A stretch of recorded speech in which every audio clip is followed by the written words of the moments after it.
Assalamualaikum warahmatullahi wabarakatuh.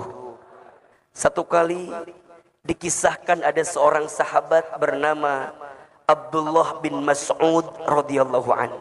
Siapa namanya? Abdullah bin Mas'ud. Tahu? Kenal?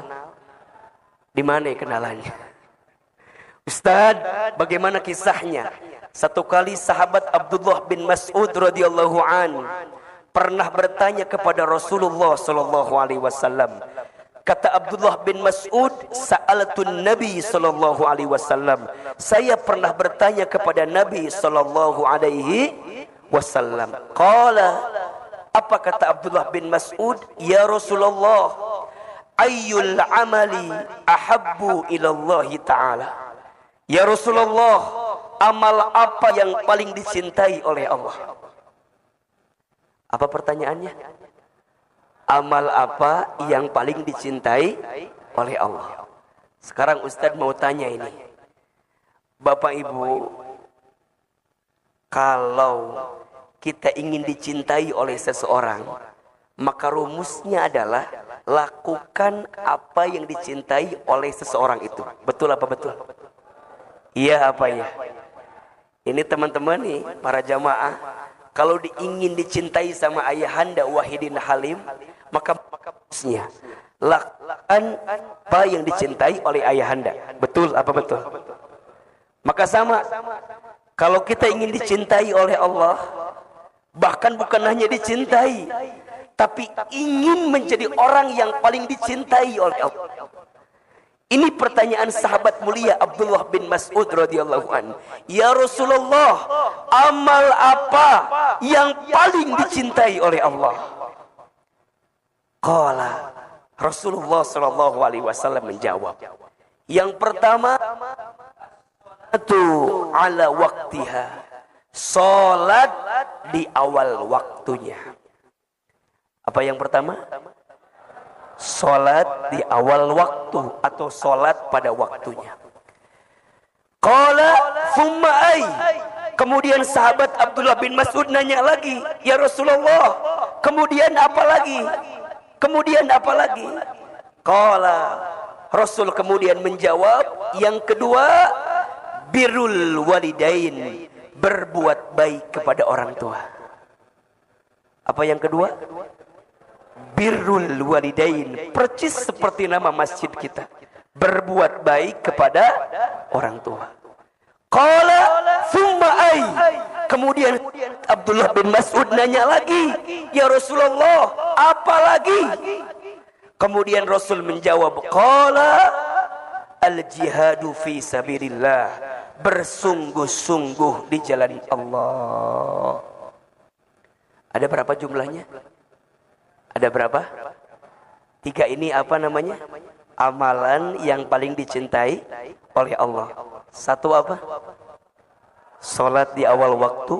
Dua, birrul walidain, berbuat baik kepada orang tua.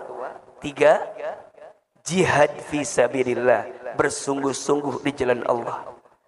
Perhatikan, dari tiga amalan di atas, ada satu amalan yang percis seperti nama masjid kita.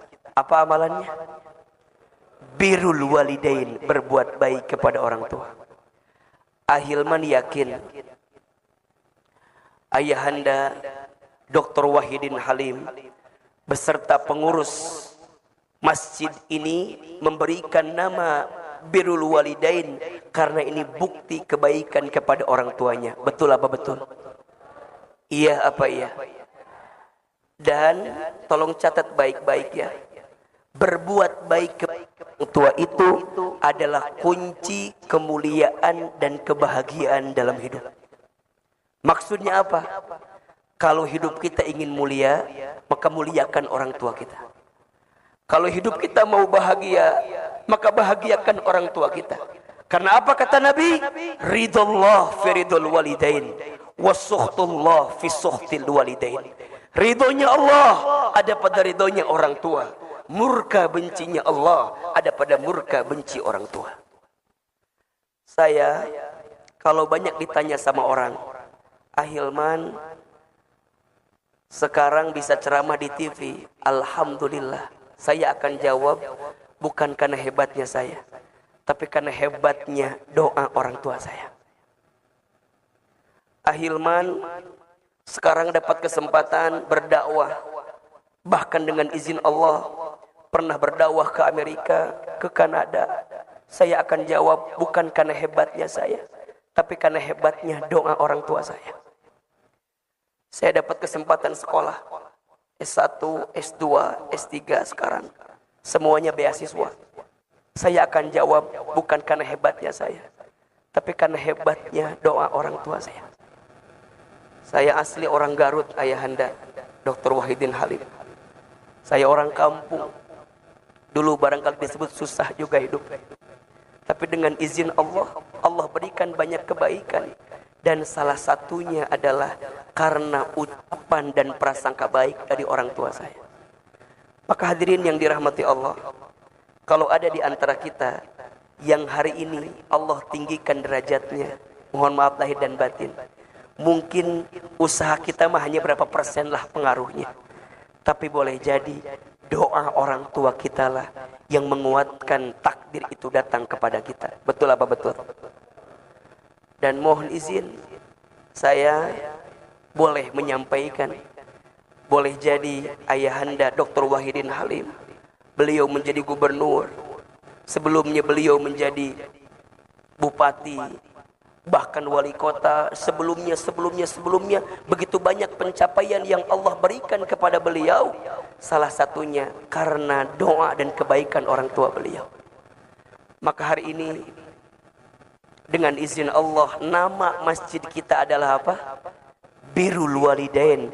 Sebagai pesan, ini pesan untuk semua jamaah, termasuk anak-anak santri, apalagi anak-anak santri. Kalau hidup kita ingin mulia, muliakan orang tua kita. Kalau hidup kita mau bahagia, bahagiakan orang tua kita. Karena mohon maaf, kata Nabi SAW, rogima anfu, celaka menyesal.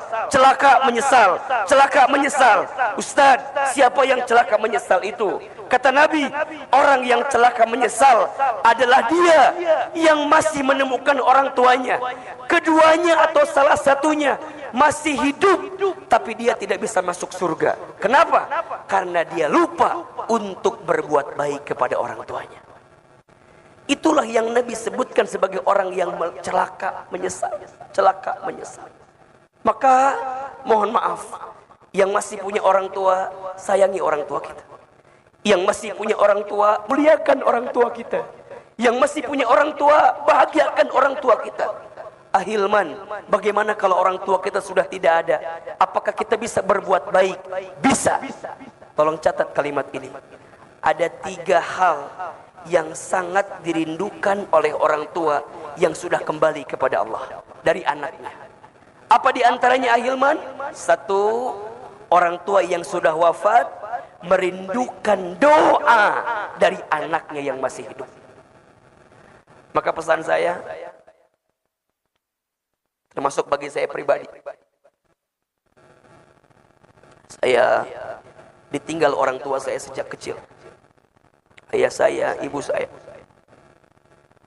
Kalau kita sayang sama orang tua yang sudah meninggal, doakan orang tua kita. Apa di antaranya Ahilman? Bacakan istighfar untuk orang tua kita yang sudah meninggal. Satu kali dikisahkan, ada seseorang yang sudah di alam kubur, kemudian hisabnya diringankan, bahkan dihilangkan. Orang itu kemudian bertanya, wahai malaikat Munkar Nakir, kenapa siksa kuburku hilang? Kenapa siksa kuburku berkurang? Apa jawaban malaikat? Ya, aku kurangi siksamu, aku hilangkan siksamu. Kenapa? Karena aku menyaksikan ada di antara anakmu yang membacakan istighfar untukmu. Maka ada satu doa yang langsung diabadikan dalam Al-Quran, doa untuk orang tua kita. Hafal apa enggak doanya? Rabbighfirli wali walidayya warhamhuma kama rabbayani shaghira. Apa artinya? Rabbighfirli, ya Allah ya Tuhanku, ampuni dosaku. Wali walidayya, dan dosa kedua orang tuaku. Warhamhuma, dan sayangilah kedua orang tua kami ya Allah, keduanya. Kama rabbayani shaghira, sebagaimana mereka menyayangi kami sejak kami kecil. Maka ini pesan. Yang pertama, doakan orang tua kita. Karena orang tua yang ada di alam kubur menanti doa dari anaknya. Wabil khusus istighfar dari anaknya. Mohon maaf, mungkin orang tua kita ilmunya kurang. Mungkin dulu orang tua kita ibadahnya kurang. Karena apa? Karena sibuk ngurusin kita. Karena sibuk banting tulang mencari nafkah untuk kita. Maka jangan pernah sesali keadaan orang tua kita. Jangan pernah menghina keadaan orang tua kita. Karena pada titik hari ini kita mendapatkan banyak kebaikan karena ada doa dari siapa? Orang tua kita. Yang kedua, apalagi ahilman, lanjutkan kebiasaan baik orang tua yang dulu pernah dilakukan oleh orang tua kita. Orang tua kita senang kalau anaknya melanjutkan kebiasaan baik orang tuanya. Maka setiap anak harus tahu orang tua kita punya kebiasaan baik apa. Nanti dilanjutkan. Jangan sampai terputus walaupun orang tua sudah kembali kepada Allah Subhanahu wa taala. Maka kata Nabi, ada 3 amalan yang tidak akan terputus ketika orang meninggal. Yang pertama, sedekah jariyah. Yang kedua, ilmu yang bermanfaat. Dan yang ketiga, anak soleh yang mendoakan. Maka yang kedua, lanjutkan kebiasaan baik orang tua kita. Dan yang ketiga, apa? Orang tua merindukan dari anaknya sedekah dari anaknya yang diniatkan untuk orang tuanya. Jadi kalau sekarang kita punya harta dilebihkan dalam hidup ini, ayo sedekah. Niatin buat siapa? Orang tua kita. Ustadz, akan sampai atau tidak? Sampai. Satu kali dikisahkan, ada seorang sahabat bernama Sa'ad bin Ubadah radhiyallahu an. Beliau bertanya kepada Nabi SAW, ya Rasulullah, aku ingin berbuat baik kepada ibuku. Ya, tapi ibuku sudah wafat. Apakah aku bisa berbuat baik? Kata Nabi, bisa. Saat bertanya lagi, bagaimana caranya? Kata Nabi, bersedekahlah atas nama ibumu. Sedekah apa ya Rasulullah? Kata Rasulullah, sedekah air. Bagaimana maksudnya ya Rasulullah? Maksudnya bangunkan sumur atas nama ibumu. Selama sumur itu mengalir, pahalanya sampai untuk siapa? Ibumu yang sudah wafat. Kalau ada rezeki, bangun masjid. Kalau ada rezeki, bangun sekolah. Kalau ada rezeki, bangun pesantren. Kalau ada rezeki, bangun rumah sakit. Setiap kebaikan itu akan mengantarkan pahala untuk siapa? Orang tua kita yang sudah meninggal. Jelas atau tidak? Jelas atau tidak? Baik. Ini pendahuluan ya. Ini belum mulai ceramah kita belum ya. Ini baru apa? Pendahuluan. Jadi yang kedua saya sampaikan, takzim sekali Ayahanda Wahidin Halim dengan masjid namanya Birrul Walidain. Mudah-mudahan masjid ini mengingatkan kita untuk terus berbuat baik kepada siapa? Kedua orang tua kita. Yang ketiga, kita akan bahas tema kita pagi ini adalah agar sholat menenangkan hati. Agar sholat menenangkan hati. Sholat itu tiangnya agama. Betul apa betul? As-sholatu imaduddin. Sholat itu tiangnya agama. Dalam satu bangunan, tiang itu penting atau tidak? Saya tanya. Dalam satu bangunan, tiang itu penting atau tidak? Penting aja, penting banget. Cius. Mie apa? Mie ayam. Bangunannya mewah, tiangnya roboh. Apa yang terjadi? Hancur. Bangunannya bagus, tiangnya rapuh. Apa yang terjadi? Hancur. Betul? Kalau bahasa kita nih, orang penampilannya gagah, penampilannya bagus, tapi tidak sholat, apa yang terjadi? Hancur. Maka apa kata Nabi dalam hadis yang lain? Inna awwala ma yuhasabu bihil abdu yaumal qiyamah as-salat. Sesungguhnya perkara pertama yang akan dihisab ketika nanti hari kiamat salat. Fa in saluhat salaha kulluh, fa in fasadat kulluh. Jikalau baik salatnya, baik seluruh amalnya. Tapi jika rusak sholatnya, maka rusak seluruh amalnya. Jadi kalau Ahilman tanya, sholat itu penting atau tidak? Penting aja, penting banget. Penting aja, penting banget. Cius, mie apa? Mie goreng ya. Mie ayam udah, sekarang mie goreng ya. Penting Ustadz? Ya, penting. Sholat rukun Islam. Solat tiang agama. Solat adalah kekuatan bagi kita, bahkan untuk membedakan kita dengan orang yang tidak beriman kepada Allah. Salah satunya dilihat dari solatnya. Dilihat dari apa? Solatnya. Dan Masya Allah, ketika Allah memerintahkan solat, Allah langsung memanggil Nabi untuk berjumpa dengannya. Dalam peristiwa apa? Isra Mi'raj. Perintahnya istimewa, peristiwanya istimewa, dan latar belakang terjadinya pun juga istimewa. Sedikit kita cerita sedikit. Bapak Ibu kan tahu ya, sering dengar kalau peristiwa Isra Mi'raj yang terjadi pada Nabi SAW itu berangkat dari sebuah peristiwa sebelumnya. Apa? Nabi sedang mengalami kesedihan dalam hidupnya. Betul apa betul? Iya apa iya? Sebelumnya Nabi mendapatkan peristiwa apa Ahilman? Satu, Nabi ditinggal oleh paman yang dicintainya. Siapa namanya? Apa? Abu Thalib. Dan yang kedua, Nabi ditinggal oleh istri tercintanya. Siapa namanya? Khadijah. Dua orang ini, Masya Allah, dua orang yang paling bela Nabi, dua orang yang paling mencintai Nabi, dan dua orang pula yang sangat dicintai oleh Nabi SAW. Pamannya Abu Thalib adalah pamannya yang mengurus Nabi dari sejak kecil. Setelah ibunya wafat, diasuh oleh kakeknya. Kakeknya wafat, diasuh oleh pamannya Abu Thalib. Banting tulang, tulang banting, kaki di kepala, kepala di kaki. Pamannya Abu Thalib mengurus Nabi SAW, mengajarkan mengembala, mengajarkan berdagang, mengajarkan banyak hal kepada diri Nabi SAW. Diurus sejak kecil, dibesarkan sejak kecil. Maka wajar ketika pamannya wafat, Nabi sedih apa tidak? Sedih apa tidak? Sedih. Orang yang mengurus sejak kecil Ustaz dia.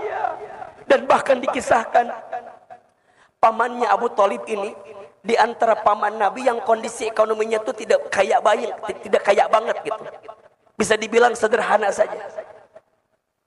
Coba ibu bayangkan, bapak bayangkan, baginda Nabi itu tinggal bersama seorang paman yang kondisi ekonominya tidak kaya. Apa yang terjadi? Nabi tumbuh dalam kesederhanaan. Nabi tumbuh dalam kemandirian. Nabi tumbuh dalam kondisi yang begitu luar biasa, ditempa oleh pamannya. Tapi justru mohon maaf lahir batin, kondisi sulit yang Nabi rasakan sejak kecil menjadikan beliau menjadi pribadi yang tangguh dalam kehidupan. Maka mohon maaf ini adik-adik sayang, kalau hari ini hidup kita sedang mohon maaf ya, misalnya keluarga kita, orang tua kita bukan orang yang kaya, mohon maaf, jangan pernah menghina keadaan. Karena kadang-kadang seseorang itu harus dibanting agar dia terpelanting pada keadaan yang lebih baik. Betul apa betul? Iya apa iya? Seseorang kadang harus tahu rasanya pahit agar dia bisa tahu rasanya manis. Betul? Baginda Nabi SAW mendapatkan banyak pelajaran dari paman yang dicintainya. Siapa namanya? Abu Thalib. Maka saat beliau wafat, Nabi sedih. Yang paling ngebela beliau, orang kafir Quraisy tidak berani kepada baginda Nabi karena masih ada pamannya Abu Thalib ketika itu. Abu Thalib yang pasang badan, kalau bahasa kita kira-kira begitulah. Kalau bahasa orang Tangerang, Abu Thalib yang pasang badan gitu loh. Kalau ada yang nyakiti ponakan saya yang pasang badan, kira-kira begitu. Maka saat kehilangan, Nabi sedih. Ditambah lagi kehilangan istri tercinta beliau, siapa? Khadijah. Ustadz Hilman, bagaimana gambaran istri seperti Khadijah itu? Masya Allah. Ibu, Ustadz mau tanya boleh? Ibu mau tidak punya suami seperti Rasulullah? Mau? Ibu ngaca apa enggak? Hah? Ustadz kok gitu jawabannya? Iya, Rasulullah hebat. Iya, jangan lupakan di samping beliau ada perempuan yang hebat. Siapa? Khadijah. Masya Allah. Ustadz, ada cerita apa yang bisa dibagikan kepada kita? Masya Allah. Ibu sayang, ayahanda yang dirahmati Allah, Khadijah itu seorang istri yang paling bisa menguatkan sosok Nabi Muhammad Sallallahu Alaihi Wasallam. Satu kali dikisahkan, boleh saya cerita? Baginda Rasul itu sedang bertahanus di Gua Hira, sedang berdiam diri di mana? Di Gua Hira. Tiba-tiba apa? Datang suara mengatakan kalimat Iqra, Iqra, Iqra. Yang datang siapa? Lihat ke kanan, gak ada orang. Ke kiri, gak ada orang. Ke depan, gak ada orang. Ke belakang, gak ada orang. Pas lihat ke atas, ada makhluk putih besar. Siapa yang datang? Malaikat Jibril. Apa kata Nabi? Ma Nabi Qari, saya tidak bisa baca. Ternyata waktu itu datang Jibril memberikan wahyu yang pertama. Surat apa? Al-Alaq. Kalau orang di atas sebutnya surat Iqra. Namanya surat apa? Al-Alaq. Ma Nabi Qari, saya tidak bisa baca. Jibril kemudian selesaikan 5 ayat pertama surat Al-Alaq. Iqra bismi rabbikal ladzi khalaq. Khalaqal insana min 'alaq. Iqra wa rabbukal akram alladzi 'allama bil qalam 'allamal insana ma lam. 5 ayat selesai. Nabi ketakutan apa tidak? Bulu kuduknya merinding, tubuhnya bergetar, kakinya ketakutan, takut. Ibu nggak usah jauh-jauh lah. Ibu lagi di lampu merah, tiba-tiba ada yang manggil, ibu. Lihat kanan, kiri, depan, belakang nggak ada orang. Takut apa enggak?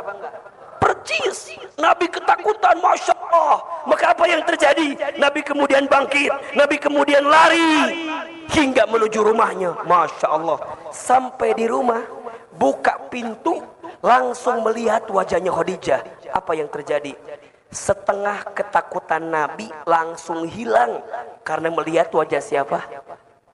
Khadijah. Masya Allah. Begitu luar biasanya Khadijah. Nabi lagi ketakutan, lihat wajahnya Khadijah, setengah ketakutan langsung hilang. Apa yang Khadijah lakukan? Khadijah nggak nanya lagi, nggak nanya, ya Rasul kenapa enggak? Khadijah langsung memeluk Nabi, dipeluk oleh Khadijah, dibisikin telinga Nabi, ya Muhammad, suamiku, jangan takut, ada aku di sampingmu. Masya Allah. Kalau di luar sana ada yang menyakitimu, aku yang pertama mencintaimu. Kalau dia di luar sana ada yang menjatuhkanmu, aku yang paling pertama menguatkanmu. Apa yang terjadi? Dipeluk oleh Khadijah, dibisikin telinganya, semua ketakutan Nabi langsung hilang karena dipeluk oleh siapa? Sekarang Ustadz mau tanya yang di atas, ibu-ibu punten. Ibu-ibu, saya mau tanya boleh apa enggak?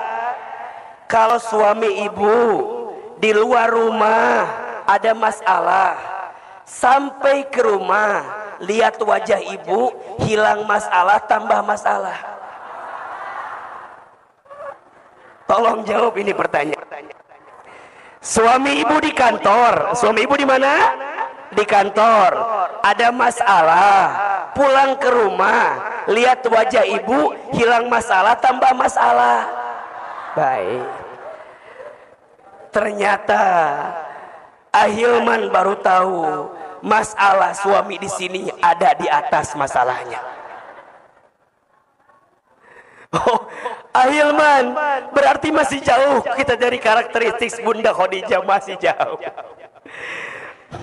Betul ya Pak ya? Maka mohon maaf Ustaz, ketika kehilangan Khadijah Nabi sedih apa tidak? Sedih. Karena Khadijah yang memberikan semuanya. Sampai satu kali dikisahkan, Nabi itu lagi duduk, Khadijah itu tiduran di atas pahanya Nabi SAW. Kebayang apa enggak? Oh, jangan dibayangin ya, karena ibu tidak pernah mendapatkan itu dari suaminya ya. Nabi lagi duduk, kemudian Khadijah tidur di atas pahanya siapa? Rasulullah SAW. Tiba-tiba apa yang terjadi? Nabi itu nangis. Nabi nangis, kemudian air matanya nyakclak, tehnya menetes hingga ke keningnya siapa? Khadijah. Kata Khadijah, pas lagi ngelihat gini, langsung dihapus air matanya Nabi, dihapus. Suamiku, jangan menangis katanya. Kenapa engkau menangis? Kemudian baginda menjawab, sungguh aku sangat mencintaimu wahai istriku. Ibu pernah nggak digituin sama suaminya? Saya tahu nggak pernah ya, nggak apa-apa. Ustaz, yang ada, mohon maaf ya, ini mah bukan suami yang di sini, yang di sono ya. Yang ada paling gini kalimatnya, ibu teh kapan meninggal? Bukan yang di sini, ya bukan yang di sini, tapi yang di mana? Sono. Yang di sini mah insya Allah enggak ya. Enggak jauh beda gitu ya. Gimana Ustaz? Nangis. Kata Khadijah jangan. Kenapa? Lihat kalimat Khadijah ini luar biasa. Ya Rasulullah, kalau seandainya nanti aku wafat dan engkau akan berdakwah keluar sana, sedangkan engkau tidak punya lagi biaya untuk berdakwah, maka kata Khadijah, tolong gali kuburanku dan jadikan tulang belulangku untuk mendukung dakwahmu ya Rasulullah. Sampai segitunya Bu, Masya Allah. Kalau ini bahasanya kiasan ya, ini bahasanya kiasan. Kalau engkau mau berdakwah dan engkau tidak punya lagi biaya, engkau tidak punya lagi materi, engkau tidak lagi punya bekal untuk berdakwah, tolong gali kuburanku dan jadikan tulang belulangku untuk bisa mendukung dakwahmu ya Rasulullah. Ibu udah begitu belum sama suami Bu? Cius. Kadang-kadang kalau kita memohon maaf, uangmu, uangku, uangku, asal jararahu ahil. Jadi gimana Ustaz? Ini saya lagi cerita. Ketika Nabi sebelum peristiwa Isra Mi'raj, Nabi sedih karena kehilangan dua orang yang dicintainya. Kehilangan Abu Thalib pamannya, kehilangan istrinya siapa? Khadijah. Maka Nabi sedih. Disebutlah tahun itu dengan tahun apa? Amul Huzni, tahun kesedihan. Tahun kesedihan. Maka dengan izin Allah, singkat cerita, Allah berikan kekuatan kepada Nabi dengan peristiwa namanya apa? Isra Mi'raj. Apa itu Isra Mi'raj Ahilman? Isra diperjalankannya baginda Nabi dari Masjidil Haram kemana? Masjidil Aqsa. Kemudian Mi'raj. Apa itu Mi'raj? Diangkatnya baginda Nabi dari Aqsa menuju Sidratul Muntaha. Peristiwa Isra disebutkan di surat Al-Isra ayat 1. Peristiwa Mi'rajnya disebutkan di surat An-Najm ayat 1 sampai 18. Jadi kalau kita bicara Isra Mi'raj, itu dua maknanya. Isra diperjalankan dari mana? Dari Haram ke Aqsa. Mi'raj diangkat dari Aqsa menuju mana? Sidratul Muntaha.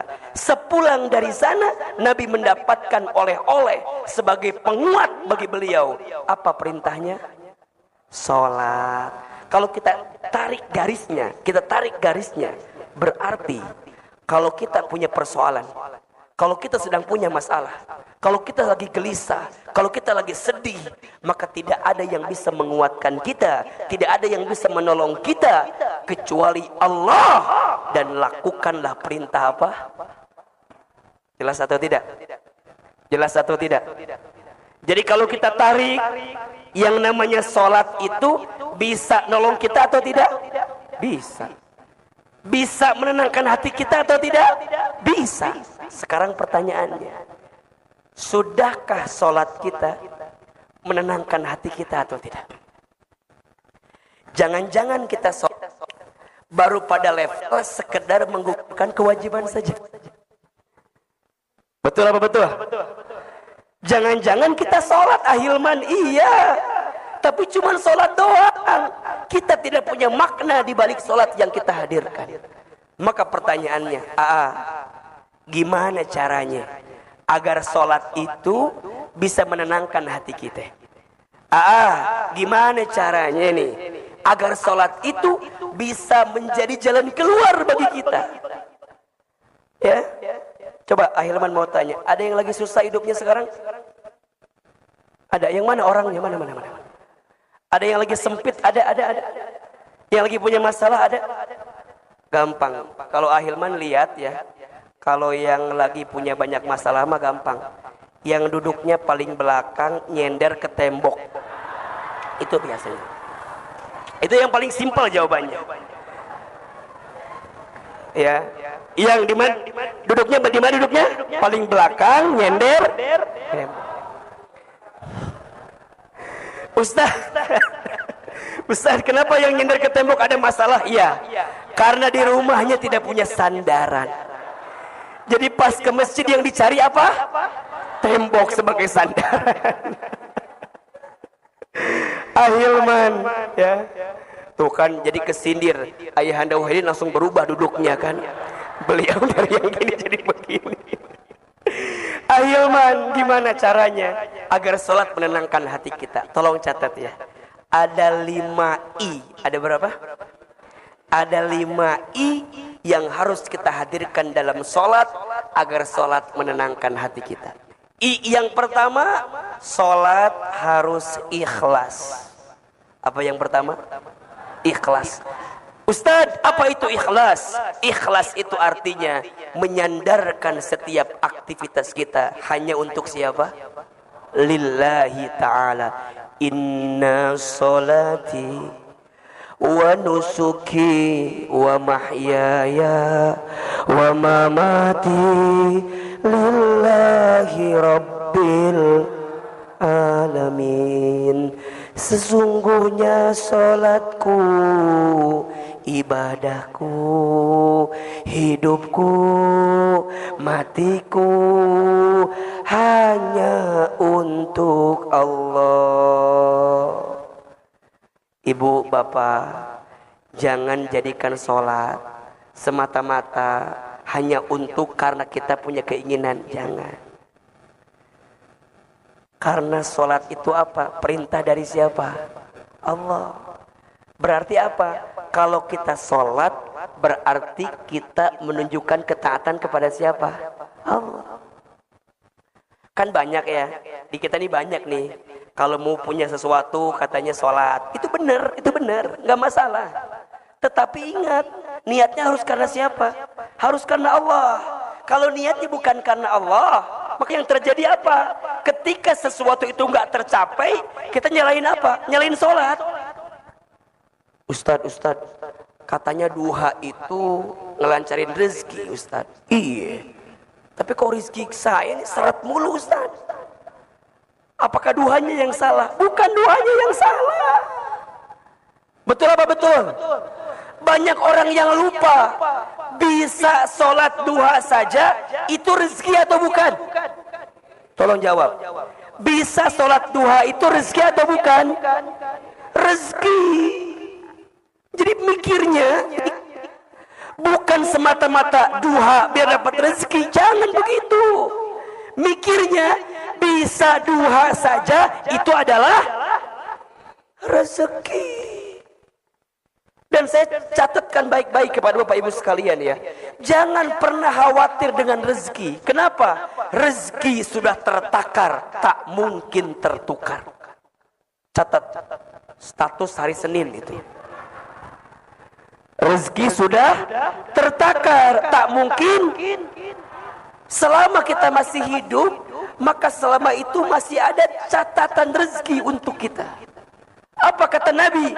Ya ayuhan nas, inna ahadakum lan yamuta hatta yastakmila rizquhu. Wahai manusia, sesungguhnya di antara kamu sekalian tidak akan diwafatkan oleh Allah sampai sempurna rizkinya. Berarti kalau sekarang kita masih hidup, masih ada rezeki apa enggak? Kalau sekarang kita masih hidup nih, kita masih dikasih umur nih, masih bisa bergerak nih, masih bisa bernafas nih, masih ada rezeki atau tidak? Jangan takut. Tapi harus ikhtiar. Harus apa? Ikhtiar. Ingat, ikhtiar itu ada dua. Satu ikhtiar bumi, dua ikhtiar langit. Ikhtiar buminya kerja, ikhtiar langitnya apa? Tingkatkan ketakwaan kita kepada Allah. Harus kerja, harus usaha, harus bisnis. Jangan diam. Kenapa? Perintah Allah. Makanya Ustaz paling kesel sama orang yang bikin status akan indah pada waktunya. Apa statusnya?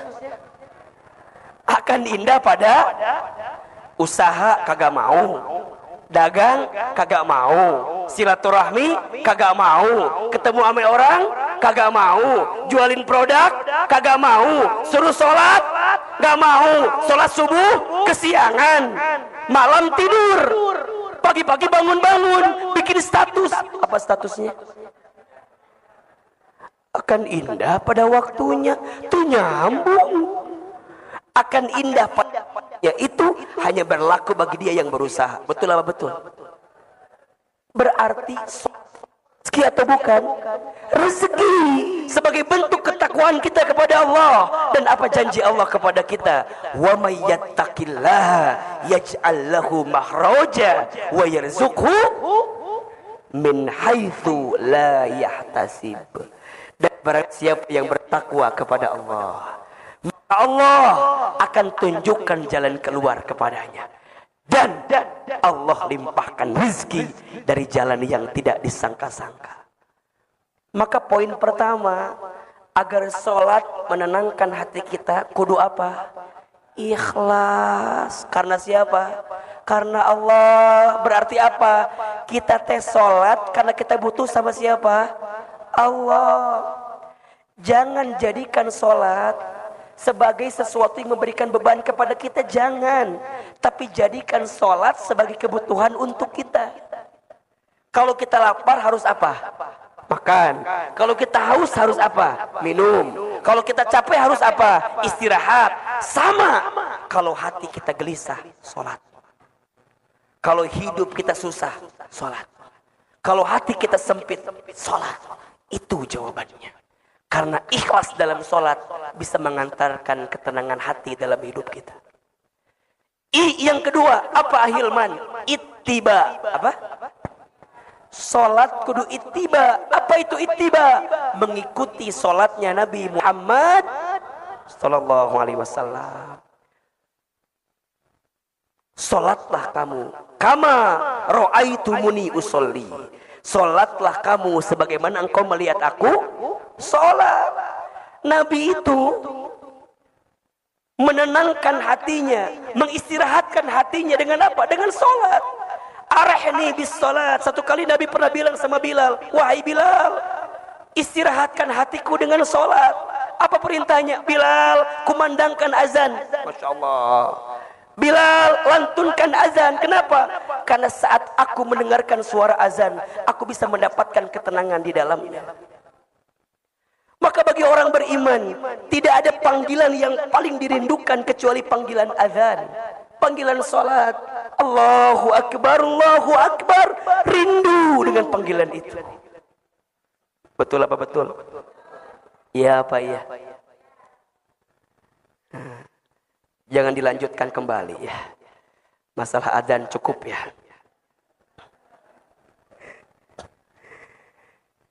Jadi dia sangat senang dengan panggilan azan. Kenapa? Karena saat terdengar azan berarti panggilan untuk apa? Salat. Maka apa kuncinya nanti?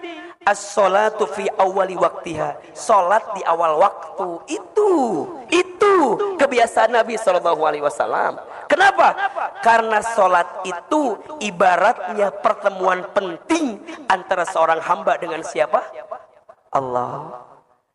Ibu, bapak, saya gambarkan begini. Ibu janjian dulu. Waktu zaman jahiliyah dulu. Ibu janjian sama mantan pacar ibu. Yang sekarang jadi apa? Jadi suami. Janjian jam 12. Kira-kira persiapannya jam berapa? Hah? Satu hari sebelumnya. Betul apa enggak? Alis dilempeng-lempengin, pipi tirus-tirusin, bibir dimerah-merahin. Betul apa betul? Oh, kuku dipotong-potongin, manicure, pedicure. Mau ketemu sama mantan pacar kita. Betul apa enggak? Bajunya dipilih yang bagus apa yang enggak? Bagus, bahkan ganti berkali-kali. Betul apa enggak? Ini cocok enggak ya? Ini cocok enggak ya? Betul enggak? Kok enggak nyambung ya? Ininya hijau, merah, baunya kuning. Pelangi kali ah. Gantian terus. Mau ketemu sama siapa itu? Ketemu sama manusia biasa. Betul apa enggak?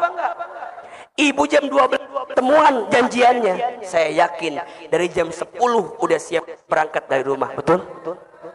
Jam 11 udah deg-degan. Setengah 12 makin deg-degan. Kenapa? Makin mau ketemu sama mantan pacar kita.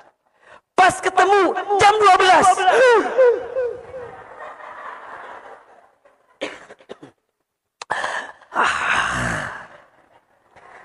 Mau makan apa? Apa jawabannya? Terserah. Ya apa enggak? Mau makan apa? Apa jawabannya? Terserah. Pas dikasih makan, makannya sepiring. Yang dimakan berapa banyak? 2 suap.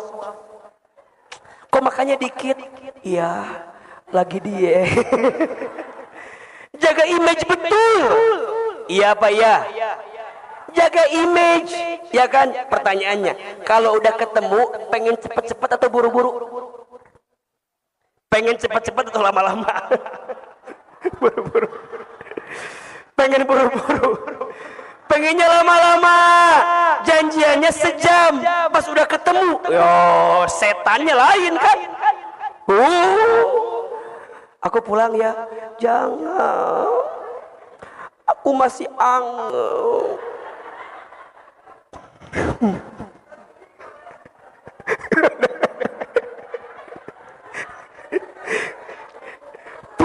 Pisah, udah pisah. Pertanyaan saya, sampai rumah teleponan apa enggak? Baru ketemu tadi siang, sampai rumah ngabarin, ayang.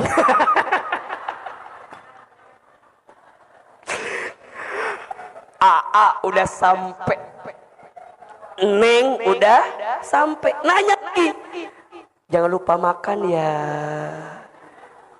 Si awatnya lagi sensi, kan tadi baru makan. Kamu pengen aku gemuk ya? Ingetin makan mulu.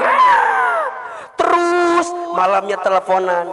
Itu betul apa betul? Sekarang saya mau tanya, azan zuhur jam 12. Kita siap-siap jam berapa? Jam 2 baru datang. Azan zuhur jam berapa? Jam 12. Baru sholat jam berapa? Jam 2. Ibaratnya lah, bapak mau ketemu sama ayah Wahidin, dijanjiin jam 12, datang jam 2, ditinggal apa enggak?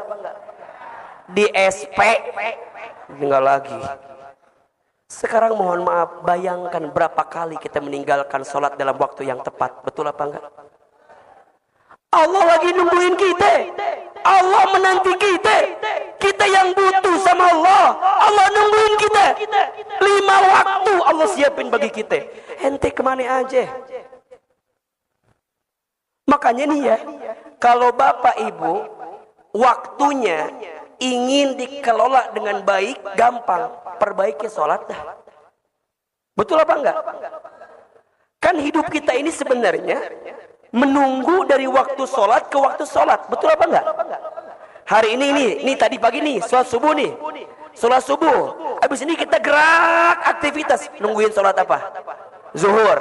Habis zuhur aktivitas lagi. Nungguin apa? Asar. Habis asar aktivitas lagi. Nungguin apa? Maghrib.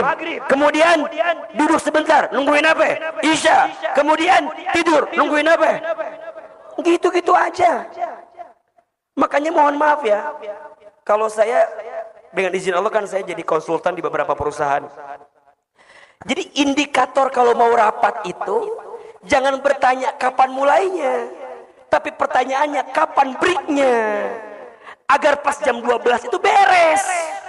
Ketemu sholat apa? Zuhur. Jam berapapun mulainya, ketemu zuhur, break, selesai, sholat dulu. Cakep. Kalau kita pertanyaannya apa? Mulainya jam berapa? Bukan akhirnya jam berapa? Nah, akhirnya ini patokannya apa? Waktu sholat, waktu azan. Sekarang saya mau tanya, jadi azan itu penting atau tidak? Kok jadi ke azan lagi sih? Penting, pengingat bagi kita itu. Betul apa enggak? Sholat di awal waktu. Ibu ibaratkan seperti ibu ketemu sama mantan pacar ibu tadi, bapak ibaratkan bapak ketemu sama orang penting. Waktunya nggak boleh meleset. Betul apa enggak? Kita ketemu klien, ya, ketemu rekan bisnis, ya, ketemu pimpinan kita, ya, kan nggak bisa telat, ya nggak sih? Maunya tepat waktu. Ittiba, ikuti sholatnya Rasulullah Shallallahu Alaihi Wasallam. Salah satunya apa? Sholat di awal waktu. Naik lagi Ustadz, ya, sholat harus pakai ilmu. I yang ketiga. I yang pertama apa? Ikhlas. I yang kedua ittiba. I yang ketiga ilmu. Orang yang sholat pakai ilmu sama yang tidak beda atau sama? Beda. Sederhananya, pahami setiap bacaan sholat. Coba. Allahu Akbar. Apa artinya? Apa artinya? Saat bapak ibu mengucapkan kalimat Allahu Akbar, maknanya tidak ada yang lebih besar dalam hidupku kecuali siapa?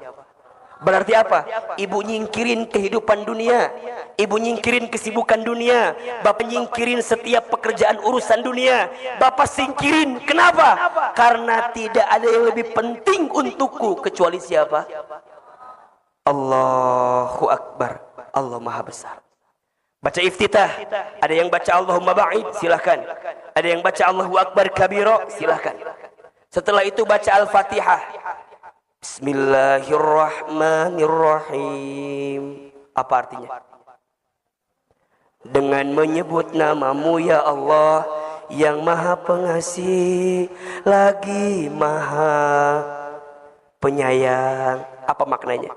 Ya Allah, kalau saat ini hamba sedang tersakiti, hamba sedang terluka, hamba sedang kecewa, hamba tenang ya Allah, karena hamba punya Engkau yang maha pengasih lagi maha penyayang.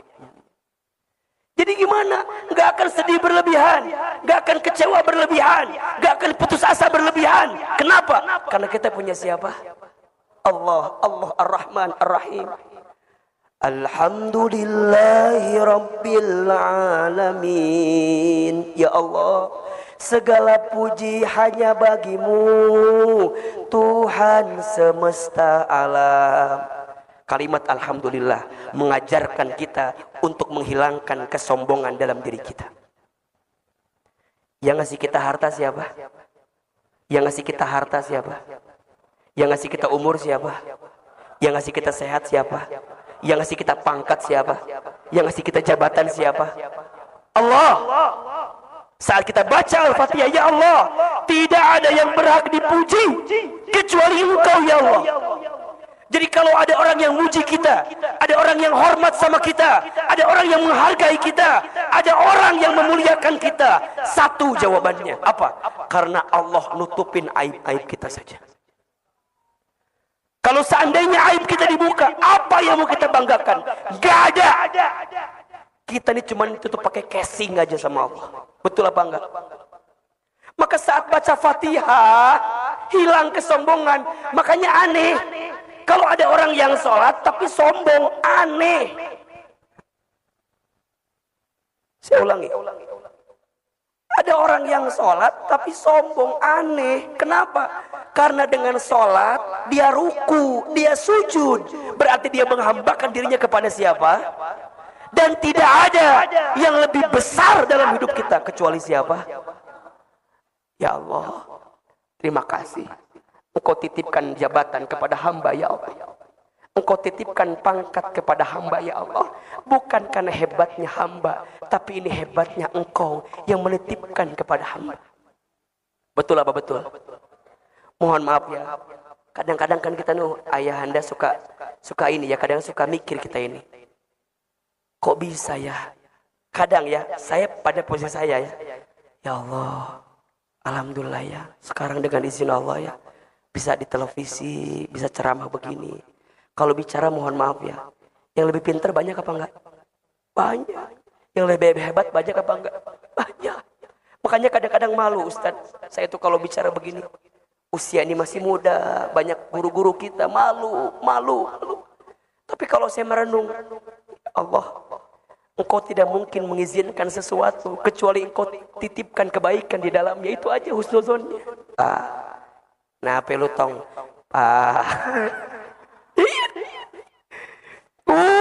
Kata-katanya disusun rapi.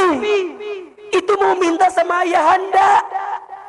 Nah, ini sama Allah disiapin bacaan Fatihah. Iyyaka na'budu wa Ya Allah, hanya kepadamu lah kami menyembah dan hanya kepadamu lah kami minta pertolongan. Kan kalau bahasa kita gini, Ayahanda Wahidin, karena aneh ini udah kerja berapa tahun sama bapak nih. Ya kan kita bahasa gitu loh. Bapak udah ngasih aneh rumah, udah ngasih aneh kendaraan. Satu lagi Pak, apa? Aneh mau nikah lagi Pak. Mintanya kan kadang-kadang banyak. Kenapa minta sama orang itu? Karena kita percaya orang itu bisa ngasih permintaan kita. Betul apa enggak? Sama cara kita minta kepada Allah. Jadi pertanyaannya, sholat yang pakai ilmu sama yang tidak beda atau sama? Beda. Rasanya beda. Beda rasanya. Maka nanti ada yang keempat. Satu tadi apa? Ikhlas. Dua, ittiba. Tiga, ilmu. Ada yang keempat. Sholat harus ihsan. Harus apa? Ihsan. Ahilman, apa itu ihsan? Ihsan itu artinya anta budallaha ka'annaka tarahu fa illam takun tarahu fa innahu yaraka. Engkau beribadah seakan-akan engkau melihat Allah, dan jika engkau tidak melihat Allah, Allah melihat kamu. Jadi gimana Ustaz? Ini saya lagi cerita. Ketika Nabi sebelum peristiwa Isra Mi'raj, Nabi sedih karena kehilangan dua orang yang dicintainya. Kehilangan Abu Thalib pamannya, kehilangan istrinya siapa? Khadijah. Maka Nabi sedih. Disebutlah tahun itu dengan tahun apa?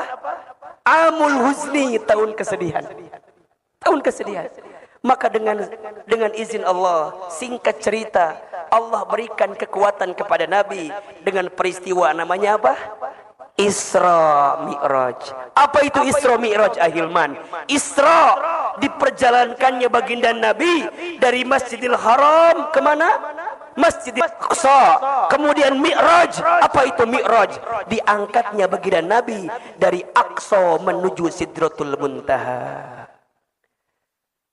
Peristiwa Isra disebutkan di surat Al-Isra ayat 1. Peristiwa Mi'rajnya disebutkan di surat An-Najm ayat 1 sampai 18.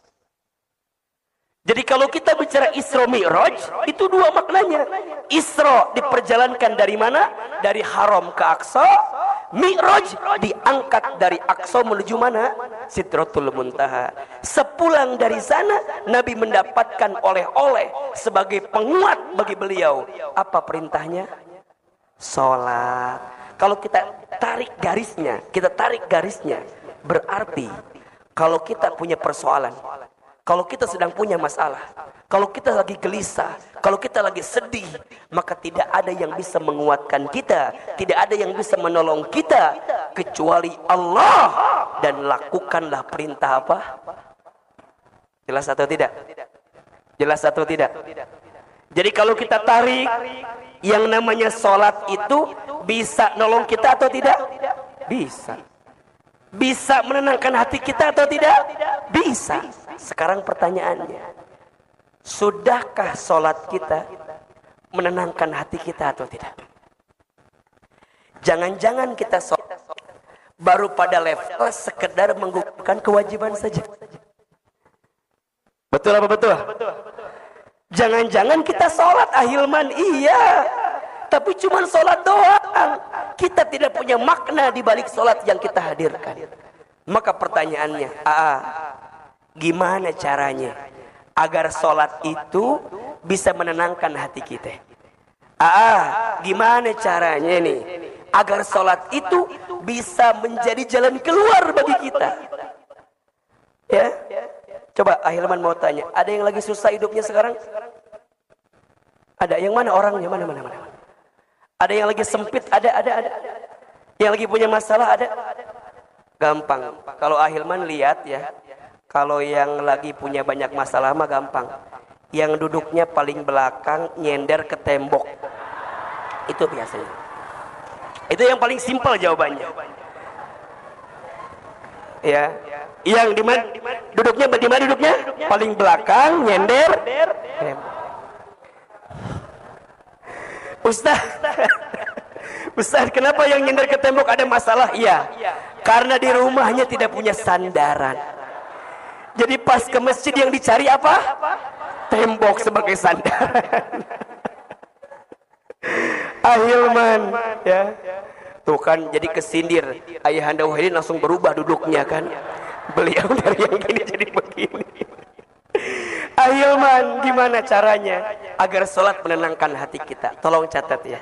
Ada 5 I. Ada berapa? Ada 5 I yang harus kita hadirkan dalam sholat agar sholat menenangkan hati kita. I yang pertama, sholat harus ikhlas. Apa yang pertama? Ikhlas. Ustadz, apa itu ikhlas? Ikhlas itu artinya menyandarkan setiap aktivitas kita hanya untuk siapa? Lillahi ta'ala. Inna sholati wa nusuki wa mahyaya wa mamati lillahi rabbil alamin. Sesungguhnya sholatku, ibadahku, hidupku, matiku hanya untuk Allah. Ibu, bapak, jangan jadikan sholat semata-mata hanya untuk karena kita punya keinginan. Jangan. Karena sholat itu apa? Perintah dari siapa? Allah. Berarti apa? Kalau kita sholat, berarti kita menunjukkan ketaatan kepada siapa? Allah. Kan banyak ya, di kita ini banyak nih. Kalau mau punya sesuatu katanya sholat. Itu benar, nggak masalah. Tetapi ingat, niatnya harus karena siapa? Harus karena Allah. Kalau niatnya bukan karena Allah, maka yang terjadi apa? Ketika sesuatu itu nggak tercapai, kita nyalain apa? Nyalain sholat. Ustadz, katanya duha itu ngelancarin rezeki, Ustadz. Iya. Tapi kok rezeki saya ini seret mulu, Ustadz. Apakah duhanya yang salah? Bukan duhanya yang salah. Betul apa betul? Banyak orang yang lupa. Bisa sholat duha saja, itu rezeki atau bukan? Tolong jawab. Bisa sholat duha itu rezeki atau bukan? Rezeki. Jadi mikirnya bukan semata-mata duha biar dapat rezeki. Jangan begitu. Mikirnya bisa duha saja itu adalah rezeki. Dan saya catatkan baik-baik kepada Bapak Ibu sekalian ya. Jangan pernah khawatir dengan rezeki. Kenapa? Rezeki sudah tertakar, tak mungkin tertukar. Catat status hari Senin itu. Rezeki sudah tertakar, tak mungkin. Selama kita masih hidup, maka selama itu masih ada catatan rezeki untuk kita. Apa kata Nabi? Ya ayuhan nas, inna ahadakum lan yamuta hatta yastakmila rizquhu. Wahai manusia, sesungguhnya di antara kamu sekalian tidak akan diwafatkan oleh Allah sampai sempurna rizkinya. Berarti kalau sekarang kita masih hidup, masih ada rezeki apa enggak? Kalau sekarang kita masih hidup nih, kita masih dikasih umur nih, masih bisa bergerak nih, masih bisa bernafas nih, masih ada rezeki atau tidak? Jangan takut. Tapi harus ikhtiar. Harus apa? Ikhtiar. Ingat, ikhtiar itu ada dua. Satu ikhtiar bumi, dua ikhtiar langit. Ikhtiar buminya kerja, ikhtiar langitnya apa? Tingkatkan ketakwaan kita kepada Allah. Harus kerja, harus usaha, harus bisnis. Jangan diam. Kenapa? Perintah Allah. Makanya Ustaz paling kesel sama orang yang bikin status akan indah pada waktunya. Apa statusnya?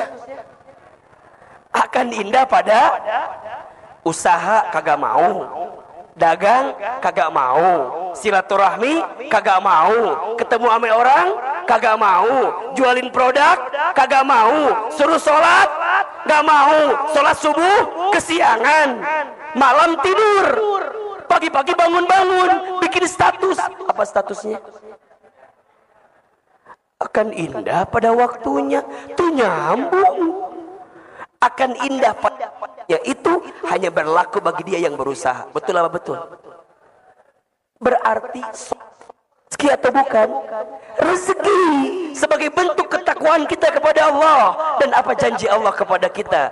Wa may yattaqillaha yaj'al lahu makhraja wa yarzuqhu min haitsu la yahtasib. Dan barang siapa yang bertakwa kepada Allah, Allah akan tunjukkan jalan keluar kepadanya. Dan Allah limpahkan rezeki dari jalan yang tidak disangka-sangka. Maka poin pertama, agar sholat menenangkan hati kita, kudu apa? Ikhlas. Karena siapa? Karena Allah. Berarti apa? Kita tes sholat karena kita butuh sama siapa? Allah.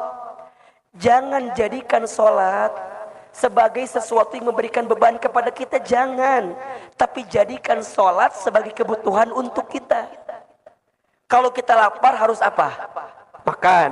Kalau kita haus harus apa? Minum. Kalau kita capek harus apa? Istirahat. Sama. Kalau hati kita gelisah, sholat. Kalau hidup kita susah, sholat. Kalau hati kita sempit, sholat. Itu jawabannya. Karena ikhlas dalam sholat bisa mengantarkan ketenangan hati dalam hidup kita. Yang kedua, apa ahilman? Ittiba. Apa? Sholat kudu ittiba. Apa itu ittiba? Mengikuti sholatnya Nabi Muhammad sallallahu alaihi wasallam. Sholatlah kamu kama ra'aitumuni usolli. Sholatlah kamu sebagaimana engkau melihat aku sholat. Nabi itu menenangkan hatinya, mengistirahatkan hatinya dengan apa? Dengan sholat. Arahni bis sholat. Satu kali Nabi pernah bilang sama Bilal, wahai Bilal, Istirahatkan hatiku dengan sholat. Apa perintahnya? Bilal, kumandangkan azan. Masya Allah. Bilal, lantunkan azan. Kenapa? Karena saat aku mendengarkan suara azan, aku bisa mendapatkan ketenangan di dalamnya. Maka bagi orang beriman, tidak ada panggilan yang paling dirindukan kecuali panggilan azan, panggilan salat. Allahu Akbar, Allahu Akbar. Rindu dengan panggilan itu. Betul apa betul? Ya apa ya? Jangan dilanjutkan kembali ya. Masalah azan cukup ya. Jadi dia sangat senang dengan panggilan azan. Kenapa? Karena saat terdengar azan berarti panggilan untuk apa? Sholat. Maka apa kuncinya nanti? As-sholatu fi awali waktiha. Sholat di awal waktu. Itu kebiasaan Nabi SAW. Kenapa? Karena sholat itu ibaratnya pertemuan penting antara seorang hamba dengan siapa? Allah. Ibu, bapak, saya gambarkan begini. Ibu janjian dulu. Waktu zaman jahiliyah dulu. Ibu janjian sama mantan pacar ibu. Yang sekarang jadi apa? Jadi suami. Janjian jam 12. Kira-kira persiapannya jam berapa?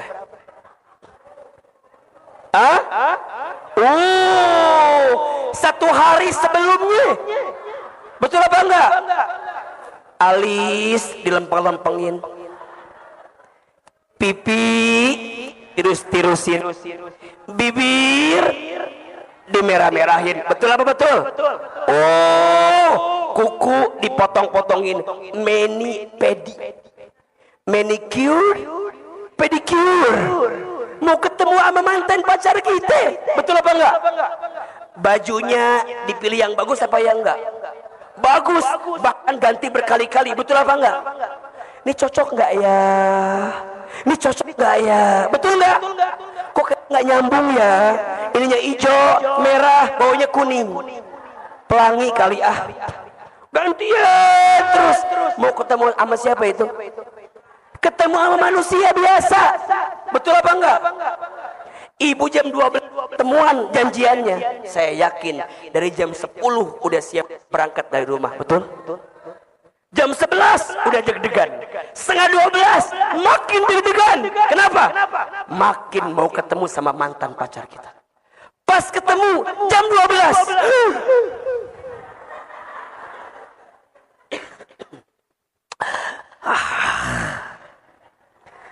Mau makan apa? Apa jawabannya? Terserah.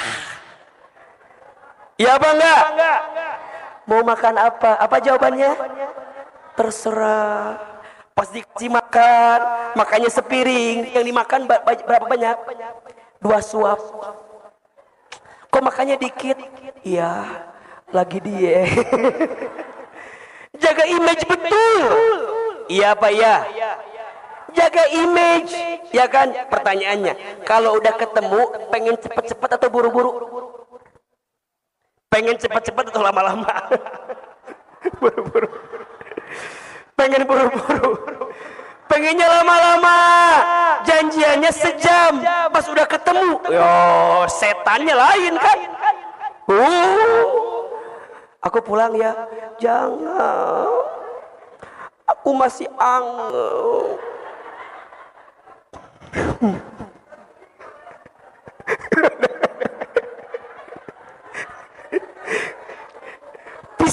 Pisah, udah pisah. Pertanyaan saya, sampai rumah teleponan apa enggak?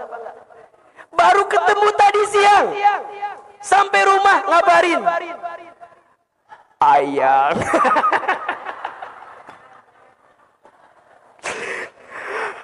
Aa udah sampai, Neng udah sampai, nanya lagi, jangan lupa makan ya. Si awatnya lagi sensi, kan tadi baru makan. Kamu pengen aku gemuk ya? Ingetin makan mulu. Terus malamnya teleponan. Itu ame manusia. Betul apa betul? Sekarang saya mau tanya, azan zuhur jam 12. Kita siap-siap jam berapa? Jam 2 baru datang. Azan zuhur jam berapa? Jam 12. Baru sholat jam berapa? Jam 2. Ibaratnya lah, bapak mau ketemu sama ayah Wahidin, dijanjiin jam 12, datang jam 2, ditinggal apa enggak? Di SP tinggal lagi. Sekarang mohon maaf, bayangkan berapa kali kita meninggalkan sholat dalam waktu yang tepat. Betul apa enggak? Allah lagi nungguin kita, Allah menanti kita, kita yang butuh sama Allah. Allah nungguin kita. 5 waktu Allah siapin bagi kita. Ente kemana aja? Makanya nih ya, kalau bapak ibu waktunya ingin dikelola dengan baik, gampang, perbaiki sholat dah. Betul apa enggak? Kan hidup kita ini sebenarnya menunggu dari waktu sholat ke waktu sholat. Betul apa enggak? Hari ini tadi pagi nih, sholat subuh nih.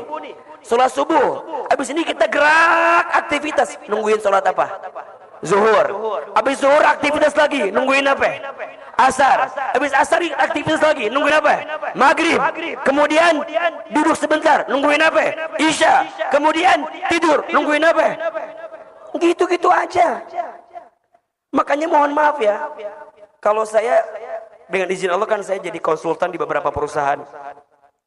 Jadi indikator kalau mau rapat itu jangan bertanya kapan mulainya, tapi pertanyaannya kapan breaknya, agar pas jam 12 itu beres.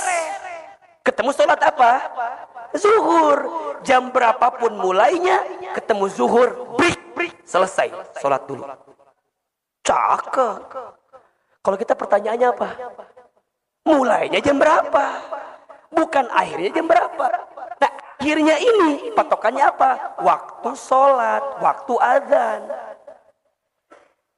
Sekarang saya mau tanya, jadi azan itu penting atau tidak? Kok jadi ke azan lagi sih? Penting, pengingat bagi kita itu. Betul apa enggak? Sholat di awal waktu. Ibu ibaratkan seperti ibu ketemu sama mantan pacar ibu tadi, bapak ibaratkan bapak ketemu sama orang penting. Waktunya nggak boleh meleset. Betul apa enggak? Kita ketemu klien, ya, ketemu rekan bisnis, ya, ketemu pimpinan kita, ya, kan nggak bisa telat, ya nggak sih? Maunya tepat waktu. Ittiba, ikuti sholatnya Rasulullah SAW. Salah satunya apa? Sholat di awal waktu. Naik lagi Ustaz, ya. Sholat harus pakai ilmu. I yang ketiga. I yang pertama apa? Ikhlas. I yang kedua, ittiba. I yang ketiga, ilmu. Orang yang sholat pakai ilmu sama yang tidak beda atau sama? Beda. Sederhananya, pahami setiap bacaan sholat. Coba. Allahu Akbar. Apa artinya? Apa artinya? Saat bapak ibu mengucapkan kalimat Allahu Akbar, maknanya tidak ada yang lebih besar dalam hidupku kecuali siapa?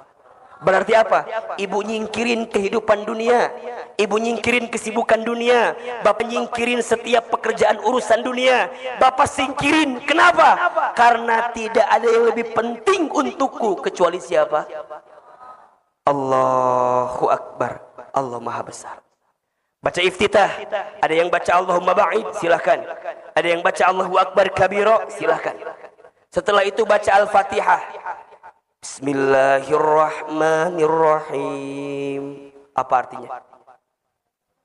Dengan menyebut namamu ya Allah, yang maha pengasih lagi maha penyayang. Apa maknanya? Ya Allah, kalau saat ini hamba sedang tersakiti, hamba sedang terluka, hamba sedang kecewa, hamba tenang ya Allah, karena hamba punya Engkau yang maha pengasih lagi maha penyayang. Jadi gimana? Gak akan sedih berlebihan, gak akan kecewa berlebihan, gak akan putus asa berlebihan. Kenapa? Karena kita punya siapa? Allah, Allah Ar-Rahman Ar-Rahim. Alhamdulillahi Rabbil Alamin. Ya Allah, segala puji hanya bagimu, Tuhan semesta alam. Kalimat Alhamdulillah mengajarkan kita untuk menghilangkan kesombongan dalam diri kita. Yang ngasih kita harta siapa? Yang ngasih kita harta siapa? Yang ngasih kita umur siapa? Yang ngasih kita sehat siapa? Yang ngasih kita pangkat siapa? Yang ngasih kita jabatan siapa? Allah. Saat kita baca Al-Fatihah, ya Allah, tidak ada yang berhak dipuji kecuali Engkau, ya Allah. Jadi kalau ada orang yang muji kita, ada orang yang hormat sama kita, ada orang yang menghargai kita, ada orang yang memuliakan kita, satu jawabannya apa? Karena Allah nutupin aib-aib kita saja. Kalau seandainya aib kita dibuka, apa yang mau kita banggakan? Gak ada. Kita ini cuma ditutup pakai casing aja sama Allah. Betul apa enggak? Maka saat baca Fatihah, hilang kesombongan. Makanya aneh. Kalau ada orang yang sholat tapi sombong, aneh. Saya ulangi. Ada orang yang sholat tapi sombong, aneh. Kenapa? Karena dengan sholat dia ruku, dia sujud, berarti dia menghambakan dirinya kepada siapa? Dan tidak ada yang lebih besar dalam hidup kita kecuali siapa? Ya Allah, terima kasih. Engkau titipkan jabatan kepada hamba, ya Allah. Engkau titipkan pangkat kepada hamba, ya Allah. Bukan karena hebatnya hamba, tapi ini hebatnya Engkau yang menitipkan kepada hamba. Betul apa betul? Mohon maaf ya.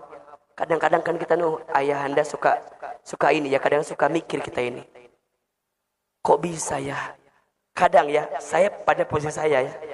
Ya Allah, alhamdulillah ya. Sekarang dengan izin Allah ya, bisa di televisi, bisa ceramah begini.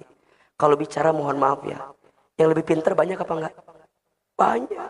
Yang lebih hebat banyak apa enggak? Banyak. Makanya kadang-kadang malu Ustaz. Saya itu kalau bicara begini. Usia ini masih muda. Banyak guru-guru kita malu. Tapi kalau saya merenung, Allah, Engkau tidak mungkin mengizinkan sesuatu kecuali Engkau titipkan kebaikan di dalamnya. Itu aja husnuzonnya. Nah, pelutong.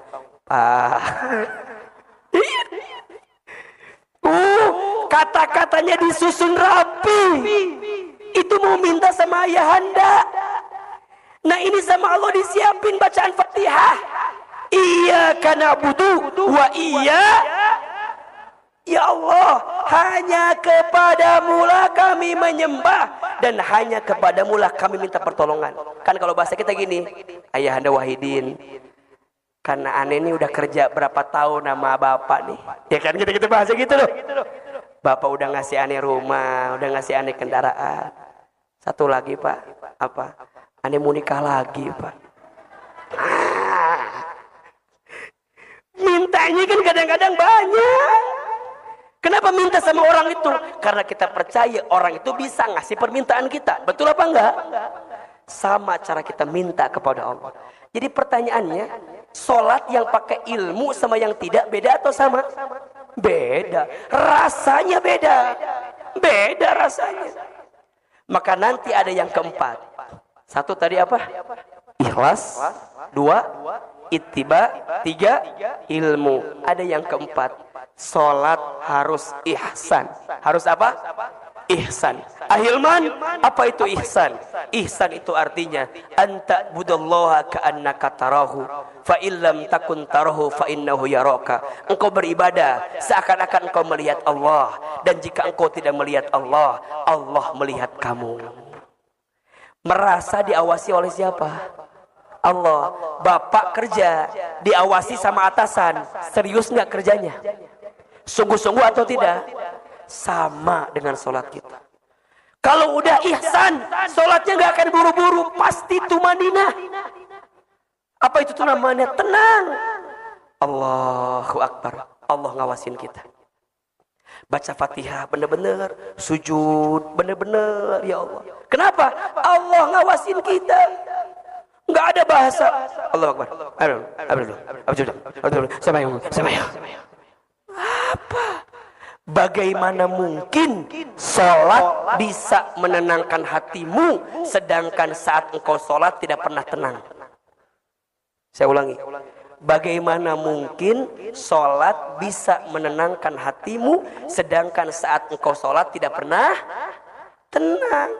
Maka tenanglah dalam sholat. Ihsan, merasa ditatap oleh siapa? Allah. Dan yang kelima, ini terakhir. Apa? Sholat kudu istiqamah. Apa? Istiqamah. Ayo jalan terus. Ya, yang wajib udah beres bagus, naikin yang sunnah. Apa diantaranya? Tahajud, duha, qobliyah, ba'diyah. Dijaga betul. Terutama sholat tahajud ya. Ini pesan Ahilman untuk adik-adik Ahilman terutama nih. Adik-adik sayang, kalau hidup kita mau mulia, jaga sholat tahajud ya. Karena sholat tahajud itu adalah sholat yang akan mengantarkan kemuliaan pada diri seseorang. Makin baik tahajudnya, makin mudah Allah muliakan hidupnya. Surat Al-Isra ayat 79. Apa kata Allah? Wa minal laili fatahajjad bihi nafilatan laka asa ayyab asaka rabbuka maqamam mahmuda. Dan di waktu malam bangunlah, dirikan salat tahajud sebagai tambahan untuk kehidupanmu. Niscaya Allah akan angkat derajatmu maqamam mahmuda, ke tempat yang paling tinggi. Adik-adik, mau cepat hafalannya, mau dibukakan cara kita berfikirnya, tahajud. Ahilman dengan izin Allah coba ngamalin itu. Saya dulu di pesantren belajar betul menjaga itu. Mungkin Bapak Ibu tahu, Ayahanda Wahidin juga mungkin tahu. Saya dulu pesantren di Darul Arqam. Salah satu alumninya ulama dari Banten juga yang sekarang terkenal sekarang, Ustadz Adi Hidayat. Saya adik kelas beliau di pesantren di Garut. Kita beda 4 tahun atau 5 tahun dengan beliau. Kemudian kita pernah dapat kesempatan berangkat ke Jepang, kemudian juga sempat ke Amerika. Kemudian dengan izin Allah sekolah sekarang. Salah satunya itu, saya jaga betul birrul walidain. Dan yang kedua, salah satunya jaga tahajud itu. Jadi teman-teman yang dirahmati Allah Bapak Ibu, terutama ini nasihat buat adik-adik semua. Jangan lihat Ahilman sekarang ya, tapi lihat prosesnya. Adik-adik lagi ngafalin sekarang ya. Ada yang sudah hafal 30 juz?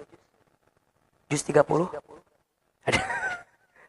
Coba yang paling banyak siapa hafalannya? Nah, antum berapa? Hah? 14 juz ya, baik. 14 berarti juz 14 juz ya, oke.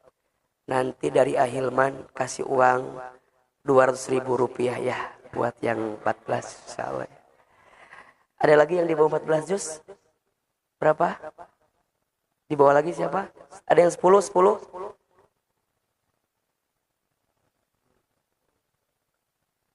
Hah? Oh, kalau yang di sini jusnya habis 3 kan ya? Jus mangga habis, alpukat habis ya. Oh kan, tuh datang duit langsung masuk, pada masuk. Cepat betul kalau urusan duit masuknya ya. Tadi pada di luar. Udah, nanti aja nih si akangnya ya. Nanti diingetin lagi ya.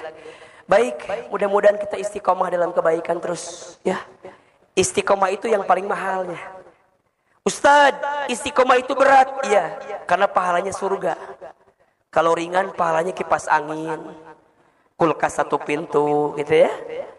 Ustadz, istiqomah itu susah. Iya, yang ringan istirahat namanya. Jadi kapan? Istiqomah terus sampai kita kembali kepada Allah Subhanahu wa taala. Mudah-mudahan bermanfaat. Ada 5 I agar salat kita menenangkan hati. I yang pertama apa? Ikhlas. I yang kedua ittiba. I yang ketiga ilmu. I yang keempat ihsan. I yang kelima istiqamah. Jelas atau tidak? Oke. Banyak ilmunya hari ini? Banyak manfaatnya? Masih mau nggak saya ke sini? Serius? Boleh saya ke sini lagi? Berapa kali sekali? Tiap hari, Masya Allah. Mudah-mudahan ini silaturahim yang membawa manfaat. Ayahanda Wahidin, mohon izin ananda banyak salah, banyak berkata, pasti banyak khilafnya. Mudah-mudahan Allah menerima amal kebaikan kita. Terakhir, mari kita angkat kedua telapak tangan kita. Kita berdoa kepada Allah Subhanahu wa Ta'ala.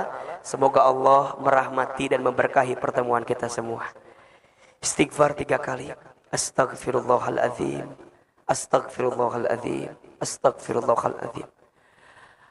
Aminkan dalam hati masing-masing. A'udzubillahi minasyaitonirrajim. Bismillahirrahmanirrahim. Alhamdulillahi rabbil alamin. Allahumma salli ala sayyidina Muhammadin wa ala alihi wa ashabihi ajma'in. Allahumma la tada' lana dhanban illa ghafartah, wa la hamman illa farajtah, wa la aiban illa satartah, wa la maridun illa syafaitah, wa la daynan illa qadaitah, wa la hajatan min hawaijid dunya wal akhirah illa qadaitah wa yassartah. Ya Allah, ya Rahman, ya Rahim, tidak ada yang hadir pagi ini kecuali di antara kami yang banyak dosa, Engkau ampuni dosa-dosa kami ya Allah. Kami yang banyak salah, Engkau ampuni kesalahan kami. Kami yang banyak hilaf, Engkau ampuni kehilafan kami. Ya Allah, ya Rabbana, begitupun kami minta kepadamu, ampuni dosa kedua orang tua kami. Ampuni kesalahan ayah ibu kami. Ampuni kehilafan bapak mamah kami. Jika orang tua kami masih hidup, panjangkan umurnya. Sehat afiatkan tubuhnya. Muliakan hari-hari tuanya. Dan mampukan kami untuk bisa membahagiakan orang tua kami. Namun seandainya orang tua kami sudah wafat, kami mohon ya Allah, lapangkan alam kuburnya. Terima iman Islamnya. Terangi cahaya kuburnya. Ampuni setiap dosa-dosanya. Jadikan kuburannya raudhah min riyadil jannah, taman di antara taman-taman surga ya Allah. Dan kumpulkan kami bersama orang tua kami nanti di surgamu. Allahumma gfir lana wali walidina warhamhum kama rabbawna shighara. Ya Allah, ya Rabbana, tidak ada yang sedang gelisah di antara kami pagi ini kecuali Engkau tenangkan hatinya. Yang sedang susah, Engkau mudahkan hidupnya. Yang sedang punya masalah, Engkau angkat masalahnya. Yang sedang punya kesulitan, Engkau tunjukkan jalan keluarnya. Yang sedang sempit, Engkau lapangkan urusannya.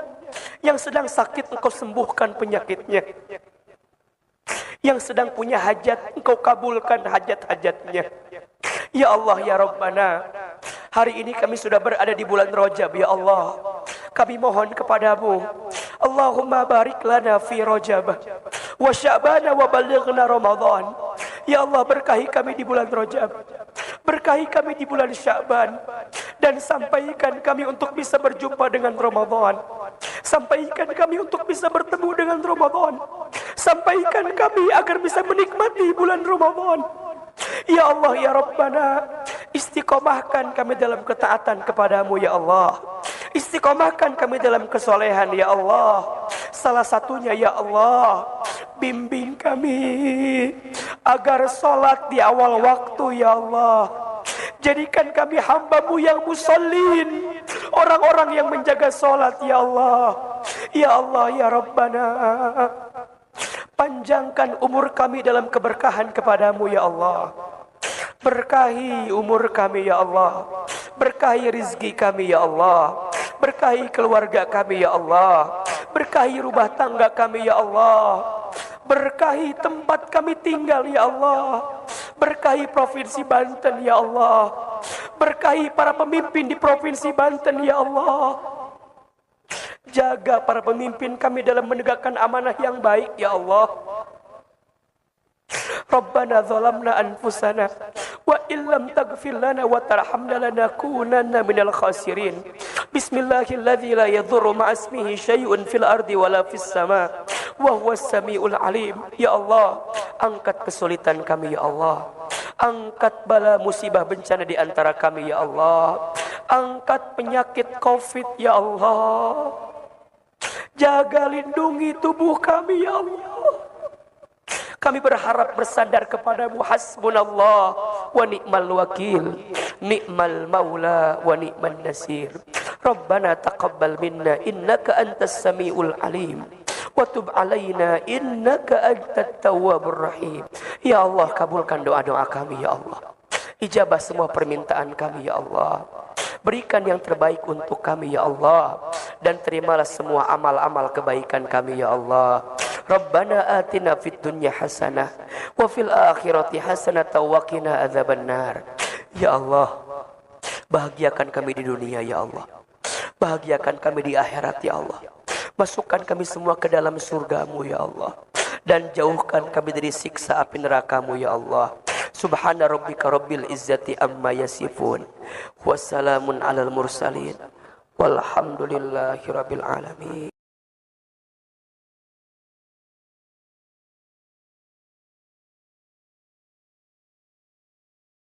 Sudahkah sholat kita menenangkan hati kita atau tidak? Jangan-jangan kita sholat baru pada level sekedar menggugurkan kewajiban saja. Betul apa betul? Jangan-jangan kita sholat ahilman, iya, tapi cuma sholat doang. Kita tidak punya makna di balik sholat yang kita hadirkan. Maka pertanyaannya, gimana caranya agar sholat itu bisa menenangkan hati kita? Gimana caranya nih agar sholat itu bisa menjadi jalan keluar bagi kita? Assalamualaikum warahmatullahi wabarakatuh. Satu kali dikisahkan ada seorang sahabat bernama Abdullah bin Mas'ud radhiyallahu anhu. Siapa namanya? Abdullah bin Mas'ud. Tahu? Kenal? Di mana kenalannya? Ustaz, bagaimana kisahnya? Satu kali sahabat Abdullah bin Mas'ud radhiyallahu an pernah bertanya kepada Rasulullah sallallahu alaihi wasallam. Kata Abdullah bin Mas'ud, sa'altun Nabi sallallahu alaihi wasallam. Saya pernah bertanya kepada Nabi sallallahu alaihi wasallam. Qala, apa kata Abdullah bin Mas'ud? Ya Rasulullah, ayyul amali ahabbu ila Allah taala. Ya Rasulullah, amal apa yang paling dicintai oleh Allah? Apa pertanyaannya? Amal apa yang paling dicintai oleh Allah? Sekarang Ustadz mau tanya ini. Bapak Ibu, kalau kita ingin dicintai oleh seseorang, maka rumusnya adalah lakukan apa yang dicintai oleh seseorang itu. Betul apa betul? Iya apa ya? Ini teman-teman nih, para jamaah, kalau ingin dicintai sama Ayahanda Wahidin Halim, maka rumusnya lakukan apa yang dicintai oleh Ayahanda. Betul apa betul? Maka sama, kalau kita ingin dicintai oleh Allah, bahkan bukan hanya dicintai, tapi ingin menjadi orang yang paling dicintai oleh Allah. Ini pertanyaan sahabat mulia Abdullah bin Mas'ud radhiyallahu an. Ya Rasulullah, amal apa yang paling dicintai oleh Allah? Qala, Rasulullah sallallahu alaihi wasallam menjawab, yang pertama, itu ala waktiha, salat di awal waktunya. Apa yang pertama? Salat di awal waktu atau salat pada waktunya. Qala thumma ay. Kemudian sahabat Abdullah bin Mas'ud nanya lagi, ya Rasulullah, kemudian apa lagi? Kemudian apa lagi? Qala, Rasul kemudian menjawab, yang kedua, birrul walidain, berbuat baik kepada orang tua. Apa yang kedua? Birrul walidain, percis seperti nama masjid kita, berbuat baik kepada orang tua. Qala thumma ay. Kemudian Abdullah bin Mas'ud nanya lagi, ya Rasulullah, apa lagi? Kemudian Rasul menjawab, qala al jihadu fi sabilillah, bersungguh-sungguh di jalan Allah. Ada berapa jumlahnya? Ada berapa? 3 ini apa namanya? Amalan yang paling dicintai oleh Allah. 1 apa? Salat di awal waktu. 2, birrul walidain, berbuat baik kepada orang tua. 3, jihad fi sabilillah, bersungguh-sungguh di jalan Allah. Perhatikan, dari 3 amalan di atas, ada 1 amalan yang percis seperti nama masjid kita. Apa amalannya? Birrul walidain, berbuat baik kepada orang tua. Ahilman yakin Ayahanda Dr. Wahidin Halim beserta pengurus masjid ini memberikan nama birrul walidain karena ini bukti kebaikan kepada orang tuanya. Betul apa betul? Iya apa iya? Dan tolong catat baik-baik ya. Berbuat baik kepada orang tua itu adalah kunci kemuliaan dan kebahagiaan dalam hidup. Maksudnya apa? Kalau hidup kita ingin mulia, maka muliakan orang tua kita. Kalau hidup kita mau bahagia, maka bahagiakan orang tua kita. Karena apa kata Nabi? Ridullah fi ridul walidain, wasuhtullah fi suhtil walidain. Ridhonya Allah ada pada ridhonya orang tua. Murka bencinya Allah ada pada murka benci orang tua. Saya kalau banyak ditanya sama orang, Ahilman sekarang bisa ceramah di TV, alhamdulillah. Saya akan jawab, bukan karena hebatnya saya, tapi karena hebatnya doa orang tua saya. Ahilman sekarang dapat kesempatan berdakwah, bahkan dengan izin Allah pernah berdakwah ke Amerika, ke Kanada. Saya akan jawab, bukan karena hebatnya saya, tapi karena hebatnya doa orang tua saya. Saya dapat kesempatan sekolah S1, S2, S3 sekarang. Semuanya beasiswa. Saya akan jawab, bukan karena hebatnya saya, tapi karena hebatnya doa orang tua saya. Saya asli orang Garut, Ayahanda Dr. Wahidin Halim. Saya orang kampung. Dulu barangkali disebut susah juga hidup. Tapi dengan izin Allah, Allah berikan banyak kebaikan. Dan salah satunya adalah karena ucapan dan prasangka baik dari orang tua saya. Maka hadirin yang dirahmati Allah, kalau ada di antara kita yang hari ini Allah tinggikan derajatnya, mohon maaf lahir dan batin, mungkin usaha kita mah hanya berapa persen lah pengaruhnya. Tapi boleh jadi doa orang tua kita lah yang menguatkan takdir itu datang kepada kita. Betul apa betul? Dan mohon izin, saya boleh menyampaikan, boleh jadi Ayahanda Dr. Wahidin Halim, beliau menjadi gubernur, sebelumnya beliau menjadi bupati, bahkan wali kota, sebelumnya, begitu banyak pencapaian yang Allah berikan kepada beliau. Salah satunya karena doa dan kebaikan orang tua beliau. Maka hari ini dengan izin Allah, nama masjid kita adalah apa? Birrul walidain. Sebagai pesan, ini pesan untuk semua jamaah, termasuk anak-anak santri. Apalagi anak-anak santri. Kalau hidup kita ingin mulia, muliakan orang tua kita. Kalau hidup kita mau bahagia, bahagiakan orang tua kita. Karena mohon maaf, kata Nabi SAW, rogima anfu, celaka menyesal. Ustaz, siapa yang celaka menyesal itu? Kata Nabi, orang yang celaka menyesal adalah dia yang masih menemukan orang tuanya, keduanya atau salah satunya masih hidup, tapi dia tidak bisa masuk surga. Kenapa? Karena dia lupa untuk berbuat baik kepada orang tuanya. Itulah yang Nabi sebutkan sebagai orang yang celaka menyesal. Maka mohon maaf, yang masih punya orang tua, sayangi orang tua kita. Yang masih punya orang tua, muliakan orang tua kita. Yang masih punya orang tua, bahagiakan orang tua kita. Ahilman, bagaimana kalau orang tua kita sudah tidak ada? Apakah kita bisa berbuat baik? Bisa. Tolong catat kalimat ini.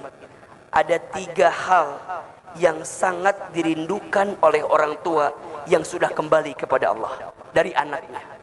Apa di antaranya ahilman? 1, orang tua yang sudah wafat merindukan doa dari anaknya yang masih hidup. Maka pesan saya, termasuk bagi saya pribadi, saya ditinggal orang tua saya sejak kecil. Ayah saya, ibu saya. Kalau kita sayang sama orang tua yang sudah meninggal, doakan orang tua kita. Apa di antaranya ahilman? Bacakan istighfar untuk orang tua kita yang sudah meninggal. Satu kali dikisahkan, ada seseorang yang sudah di alam kubur, kemudian hisabnya diringankan, bahkan dihilangkan. Orang itu kemudian bertanya, wahai malaikat Munkar Nakir, kenapa siksa kuburku hilang? Kenapa siksa kuburku berkurang? Apa jawaban malaikat? Ya, aku kurangi siksamu, aku hilangkan siksamu. Kenapa? Karena aku menyaksikan ada di antara anakmu yang membacakan istighfar untukmu. Maka ada satu doa yang langsung diabadikan dalam Al-Quran, doa untuk orang tua kita. Hafal apa enggak doanya? Rabbighfirli wali walidayya warhamhuma kama rabbayani shaghira. Apa artinya? Rabbighfirli, ya Allah ya Tuhanku, ampuni dosaku. Wali walidayya, dan dosa kedua orang tuaku. Warhamhuma, dan sayangilah kedua orang tua kami ya Allah, keduanya. Kama rabbayani shaghira, sebagaimana mereka menyayangi kami sejak kami kecil. Maka ini pesan. Yang pertama, doakan orang tua kita. Karena orang tua yang ada di alam kubur menanti doa dari anaknya. Wabil khusus istighfar dari anaknya. Mohon maaf,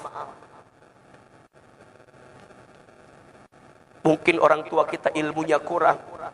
Mungkin dulu orang tua kita ibadahnya kurang. Karena apa? Karena sibuk ngurusin kita. Karena sibuk banting tulang mencari nafkah untuk kita. Maka jangan pernah sesali keadaan orang tua kita. Jangan pernah menghina keadaan orang tua kita. Karena pada titik hari ini kita mendapatkan banyak kebaikan karena ada doa dari siapa? Orang tua kita. Yang kedua, apalagi ahilman, lanjutkan kebiasaan baik orang tua yang dulu pernah dilakukan oleh orang tua kita. Orang tua kita senang kalau anaknya melanjutkan kebiasaan baik orang tuanya. Maka setiap anak harus tahu orang tua kita punya kebiasaan baik apa, nanti dilanjutkan. Jangan sampai terputus walaupun orang tua sudah kembali kepada Allah Subhanahu wa ta'ala. Maka kata Nabi, ada 3 amalan yang tidak akan terputus ketika orang meninggal. Yang pertama, sedekah jariyah. Yang kedua, ilmu yang bermanfaat. Dan yang ketiga, anak soleh yang mendoakan. Maka yang kedua, lanjutkan kebiasaan baik orang tua kita. Dan yang ketiga, apa?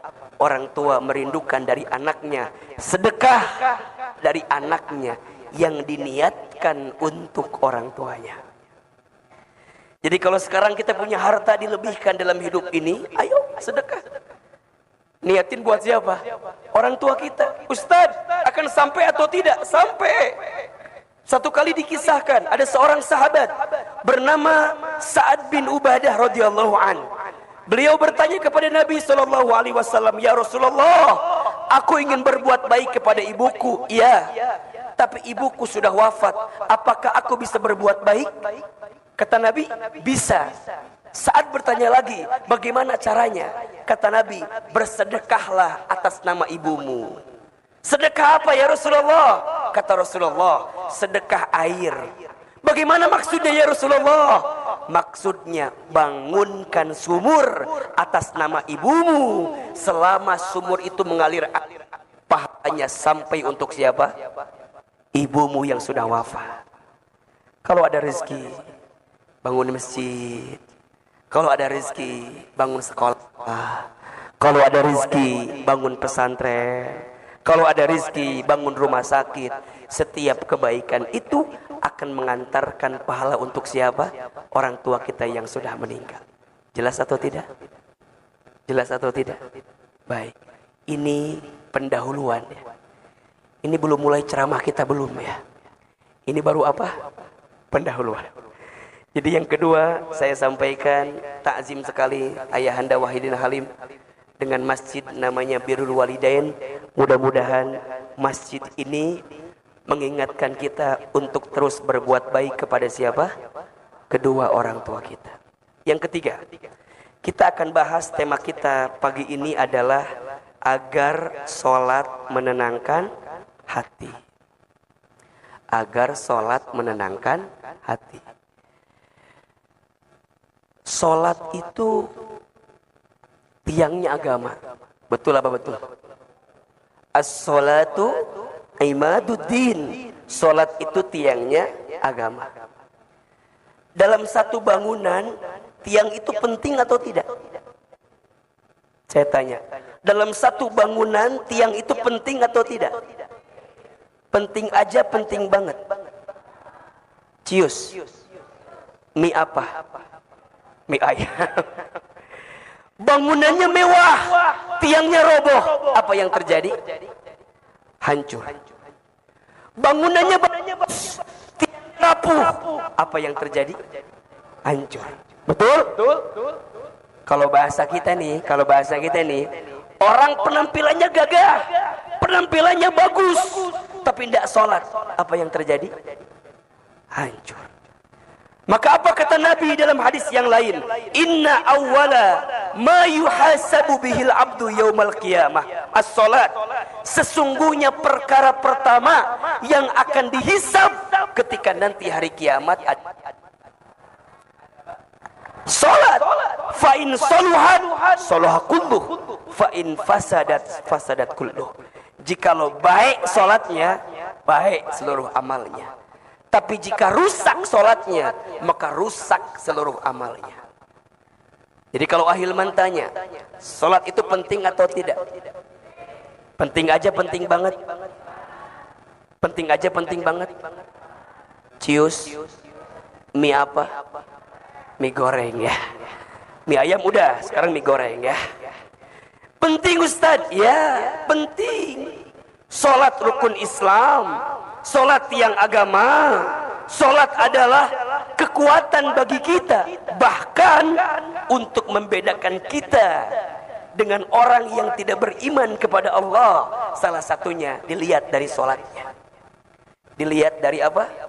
Sholatnya. Dan Masya Allah, ketika Allah memerintahkan sholat, Allah langsung memanggil Nabi untuk berjumpa dengannya. Dalam peristiwa apa? Isra Mi'raj. Perintahnya istimewa, peristiwanya istimewa, dan latar belakang terjadinya pun juga istimewa. Sedikit kita cerita sedikit. Bapak Ibu kan tahu ya, sering dengar kalau peristiwa Isra Mi'raj yang terjadi pada Nabi Shallallahu Alaihi Wasallam itu berangkat dari sebuah peristiwa sebelumnya. Apa? Nabi sedang mengalami kesedihan dalam hidupnya. Betul apa betul? Iya apa iya? Sebelumnya Nabi mendapatkan peristiwa apa Ahilman? Satu, Nabi ditinggal oleh paman yang dicintainya. Siapa namanya? Apa? Abu Thalib. Dan yang kedua, Nabi ditinggal oleh istri tercintanya. Siapa namanya? Khadijah. Dua orang ini, Masya Allah, dua orang yang paling bela Nabi, dua orang yang paling mencintai Nabi, dan dua orang pula yang sangat dicintai oleh Nabi SAW. Pamannya Abu Thalib adalah pamannya yang mengurus Nabi dari sejak kecil. Setelah ibunya wafat, diasuh oleh kakeknya. Kakeknya wafat, diasuh oleh pamannya Abu Thalib. Banting tulang, tulang banting, kaki di kepala, kepala di kaki. Pamannya Abu Thalib mengurus Nabi Sallallahu Alaihi Wasallam. mengajarkan mengembala, mengajarkan berdagang, mengajarkan banyak hal kepada diri Nabi Shallallahu Alaihi Wasallam. Diurus sejak kecil, dibesarkan sejak kecil. Maka wajar ketika pamannya wafat, Nabi sedih apa tidak? Sedih apa tidak? Sedih. Orang yang mengurus sejak kecil Ustaz dia. Dan bahkan dikisahkan pamannya Abu Thalib ini di antara paman Nabi yang kondisi ekonominya itu tidak kaya banget gitu. Bisa dibilang sederhana saja. Coba ibu bayangkan, bapak bayangkan, baginda Nabi itu tinggal bersama seorang paman yang kondisi ekonominya tidak kaya. Apa yang terjadi? Nabi tumbuh dalam kesederhanaan. Nabi tumbuh dalam kemandirian. Nabi tumbuh dalam kondisi yang begitu luar biasa. Ditempa oleh pamannya. Tapi justru mohon maaf lahir batin, kondisi sulit yang Nabi rasakan sejak kecil menjadikan beliau menjadi pribadi yang tangguh dalam kehidupan. Maka mohon maaf ini adik-adik sayang. Kalau hari ini hidup kita sedang mohon maaf ya. Misalnya keluarga kita, orang tua kita bukan orang yang kaya, mohon maaf. Jangan pernah menghina keadaan. Karena kadang-kadang seseorang itu harus dibanting agar dia terpelanting pada keadaan yang lebih baik. Betul apa betul? Iya apa iya? Seseorang kadang harus tahu rasanya pahit agar dia bisa tahu rasanya manis. Betul? Baginda Nabi Shallallahu Alaihi Wasallam mendapatkan banyak pelajaran dari paman yang dicintainya. Siapa namanya? Abu Thalib. Maka saat beliau wafat, Nabi sedih. Yang paling ngebela beliau, orang kafir Quraisy tidak berani kepada baginda Nabi karena masih ada pamannya Abu Thalib ketika itu. Abu Thalib yang pasang badan, kalau bahasa kita kira-kira begitulah. Kalau bahasa orang Tangerang, Abu Thalib yang pasang badan gitu loh. Kalau ada yang nyakiti ponakan saya yang pasang badan, kira-kira begitu. Maka saat kehilangan, Nabi sedih. Ditambah kehilangan istri tercinta beliau, siapa? Khadijah. Ustadz Hilman, bagaimana gambaran istri seperti Khadijah itu? Masya Allah. Ibu, Ustadz mau tanya boleh? Ibu mau tidak punya suami seperti Rasulullah? Mau? Ibu ngaca apa enggak? Hah? Ustadz kok gitu jawabannya? Iya, Rasulullah hebat, iya. Jangan lupakan, di